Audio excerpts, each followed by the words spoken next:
fax machines and other related pieces of movable technology are switched off because it does rather kill the ambience. If a fax machine goes off in the middle of a poetry reading, nobody's clutching at their bags and so forth, so I assume that you've all done it already. I've been asked to say a few words before we begin this launch and read some of David's poetry. In doing so, in talking about David's third book, I could talk about different aspects of his poetry and his prose. His prose is not all that different from his poetry, actually. I could talk about different aspects of his work. For instance, his range of style, his immersion in and embracing of different ways of writing, different forms, his scope of subject, from the arabesques of a human consciousness to the music hall one-liner. Barney the poet, Barney the parrot comes to mind. Not in this book.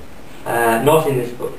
From the lyric and the lyrical, the song poem, to the tense and the structured, the poem that is a slap in the face in its intensity and its effect.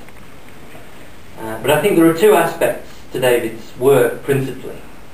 The first is that he writes from an oral tradition where poetry is spoken and stories are told to the ear and myth brushes shoulders with the everyday life. And indeed at the back of this book there is an audio CD so that you can hear David speaking his own work. The second is that in his three books so far, David takes the reader with him through the story of his own life and through reflections of his own life. It was once said of Sylvia Plath that she wasted nothing. My sense of this book and David's other books is that David also has wasted nothing. Because of David's tone, which is assured but not imposing, which is honest, his poetry is compelling. It's not the poetry of confession, but rather, especially in this collection, the poetry of affirmation. David draws strength from words, and I think the reader can do that too, and does that very strongly. And we shall hear more of that poetry this evening.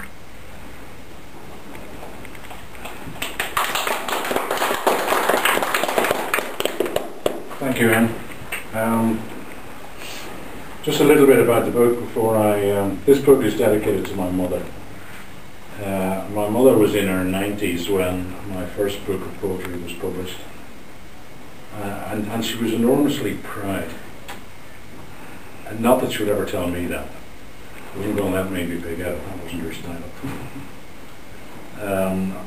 But it kind of felt like I've given her something back for the years of pain which I'd caused her earlier on in my life. She was the sort of woman who, when I got sober, was prepared to be honest about the pain of watching somebody she loved kill themselves and what it meant to her. And in the next breath totally forgive me. Forgiveness was a word that I only understood from my mother. So she was enormously proud. She used to say to people, "That's my son, he wrote this."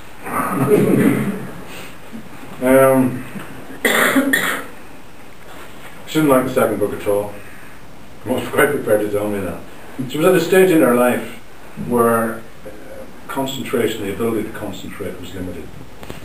She could read a poem and understand the poem. But because the second book wasn't poetry, she didn't find that as easy to read. And I promised her that there would be another poetry book. And she died on Christmas, not last year, the year before. And having promised her another poetry book, I kind of woke up this year and thought, well, you better get your bloody act together. So this book is very much dedicated to her. And the first poem in the book, I'm going to read a couple and then pass on, is one that was published in a Belfast magazine, Speech Therapy, and kind of defines the relationship, the mother-son relationship as I see it. The poem is called The Bigger Picture. I forgot to have my hair cut before I travelled to see my mother, but she seemed pleased to see me anyway. I got my hair cut for tonight, because she would not have approved of me not getting my hair cut before you come to a book launch, and she would not have that at all. And the second poem I want to read is the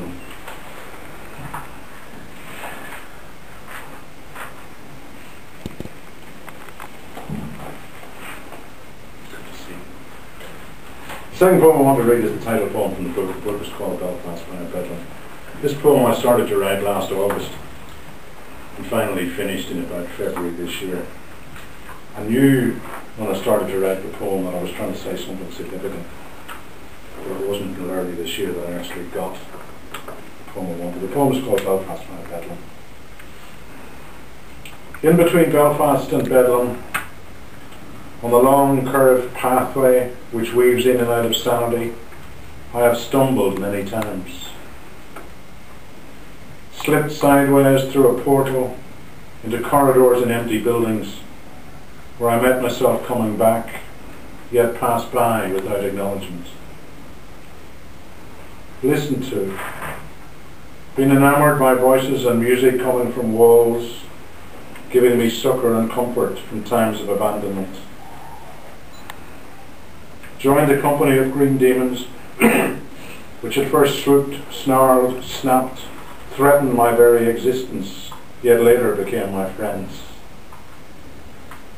Been chased by fire up the steps of a never-ending staircase, walked the very edges of high cliffs, pursued fleeting figures into crowded mazes,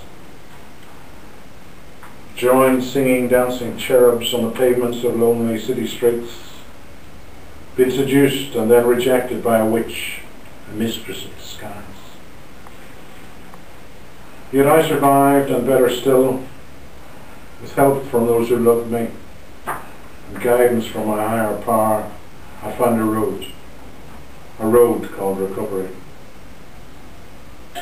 In between Bedlam and Belfast, the long pathway threads across ancient mountains, its direction mapped by posts of sanity.